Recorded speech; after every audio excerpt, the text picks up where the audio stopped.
और अगर सब मिलकर कोशिश करें तो रास्ता निकल सकता है। राजू के चेहरे पर एक उम्मीद की किरण जागती है।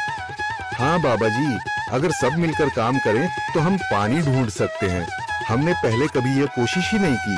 लेकिन इतनी कठिन जमीन में नया कुआं खोदना आसान नहीं। मुश्किल जरूर है, नामुमकिन नहीं। अगर हम मिलकर काम करें तो ये हो सकता है। राजू खड़ा हो जाता है, उसकी आंखों में एक नई रोशनी है। तो फिर हम कल से काम शुरू करेंगे। मैं गांव के सभी युवाओं को इकट्ठा करूंगा, हम मिलकर नया कुआं खोदेंगे। यह कहते हुए वह शामू के साथ गांव के दूसरे युवाओं को बुलाने के लिए निकल पड़ता है। कहीं दूर से गरज की हल्की सी आवाज आती है, जैसे आकाश ने उनकी उम्मीदों की गवाही दे दी हो।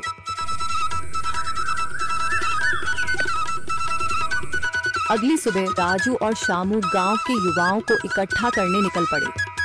चौधरी महेश की हवेली के सामने एक भीड़ जमा है। बाबा जी, संदरी, गांव के कुछ बुजुर्ग और किसान सभी मौजूद हैं। हम हाथ पर हाथ रखकर नहीं बैठ सकते।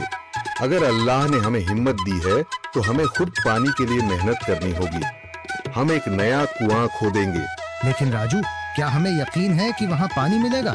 बेटा, पानी जमीन के अंदर होता है, बस सही जगह खोदने की जरूरत है। हमने अपने बुजुर्गों से सुना था कि पुरानी नहर के पास जमीन नरम थी, शायद वहीं पानी हो। बाबा जी सही कह रहे हैं। अगर तुम सब यह काम करने के लिए तैयार हो तो मैं अपने कुछ मजदूर भेज सकता हूँ। धन्यवाद चौधरी जी, लेकिन हम सब खुद भी मेहनत करेंगे। यह हमारे गांव के अस्तित्व की लड़ाई है। संदरी, जो अब तक चुप थी, आगे बढ़ती है। हम औरतें भी पीछे नहीं रहेंगी। हम पानी लाने की व्यवस्था करेंगी, खाना बनाएंगी, ताकि तुम सब आराम से काम कर सको। यही हिम्मत चाहिए थी संदर। पूरा गांव एक नई उम्मीद के साथ कुआं खोदने की तैयारी में जुट जाता है। दूसरी ओर कुआं खोदने का काम शुरू हो चुका है। राजू, शामू और दूसरे युवा बेलचे चलाने लगते हैं। मिट्टी बाहर निकाली जाने लगती है। तेज गर्मी के बावजूद सब पूरी हिम्मत के साथ जुटे हुए हैं। दोपहर की तेज धूप जमीन आग की तरह तप रही है।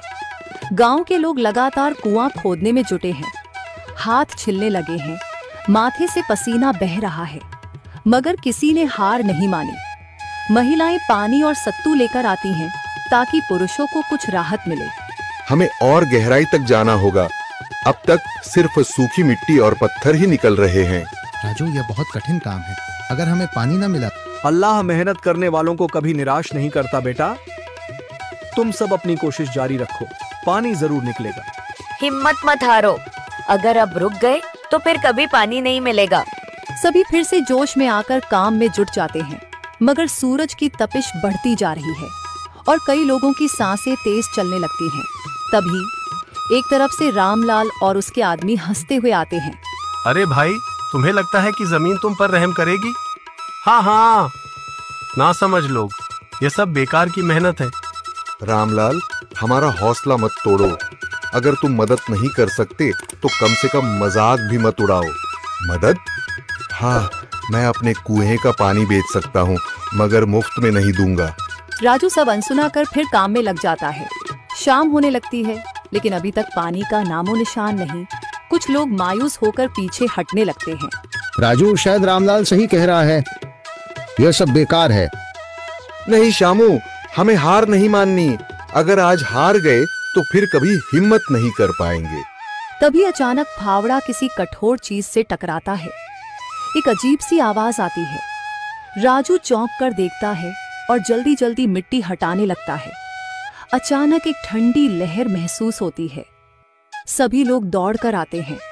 जैसे जैसे मिट्टी हटती है, नीचे से गीली जमीन नजर आने लगती है। सब हैरान रह जाते हैं। सुभान अल्लाह, मैंने कहा था ना, अल्लाह हमारी मेहनत को जाया नहीं करेगा। राजू और बाकी सभी जोर लगाते हैं। कुछ ही पलों बाद अचानक मिट्टी के नीचे से पानी की एक छोटी सी धारा फूट पड़ती है। गांव वाले खुशी से चिल्ला उठते हैं। पानी, पानी निकल आया।